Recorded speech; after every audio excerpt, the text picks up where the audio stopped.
Now we're cooking SHTF style.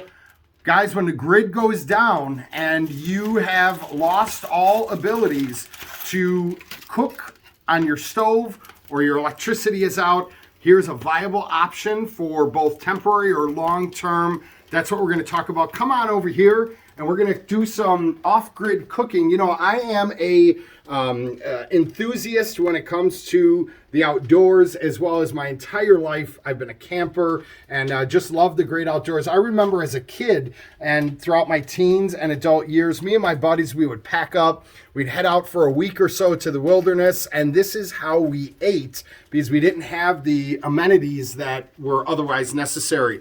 But before we go into that, the sponsor of today's show is the USCCA. They offer you education and training, but if you click on the link in this description, you'll learn about them as well as get this free self-defense in the great outdoors guide. This food's already cooking, it's sizzling, sounds great. Self-defense in the great outdoors. When we're done with this video, click on that link, but let's get straight to it. So you're gonna see here that I've actually laid down some bark, and I know this is kind of odd here, this bark that I've laid down. I pulled it off of a dead tree. Your options when cooking in a shift situation is going to be either on the floor, right? You may not have a table, or if you do, such as this old wood, I don't know, maybe 70 years old. I have no idea what's been on it. This is the cleanest substrate you're gonna find. It was wrapped around a tree. If a bird did a drive-by, it hit the exterior on it. No person has stepped on it, no animal. So this bark is what I use. So I would encourage you in your survival kit, always have aluminum. It's light and you can make multiple meals out of it, as well as it can be reusable if you don't poke holes in it. So here in my aluminum, I've already started off. I got some beautiful beef there, as well as tomatoes and some onions. I'm gonna add some zucchini here, and then we're gonna move forward. So with this, I would encourage you to find and utilize whatever it is that you are having access to, such as this tomato here. This tomato looks beautiful on this side, right? Check it out.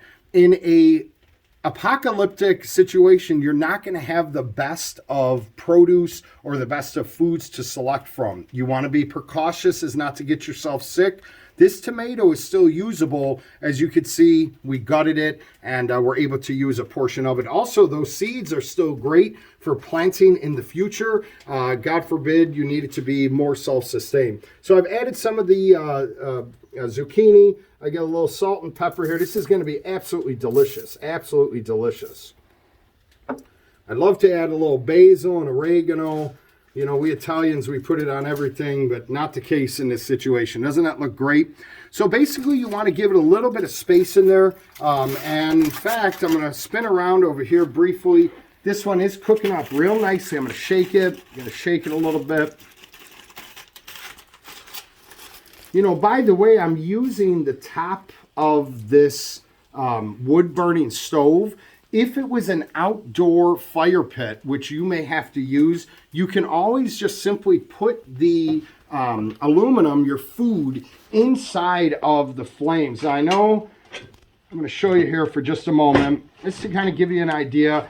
If it was an outdoor, I would be able to simply put the food on the hot coals. Now, you want to make sure that it's wrapped up nice and tight, so you don't want to get any ash or anything like that in there, but that would certainly work. In this case, I'm simply using my outdoor stove. All right, so I'm gonna take my other cooks here, gonna wrap it up, not too tight, but again, we wanna keep it closed so no ash or anything like that gets in there. I could put that right on the hot coals or on the top of this cooking stove. This food's gonna be delicious, guys. It is gourmet under the circumstances. I'm not sure how we're doing here. Let's just kind of take a peek. Move it around a little bit one more time. You hear that sizzle? I don't know about you, I sure can. Don't forget, guys, the sponsor of today's show, USCCA. When we're done here, click on this link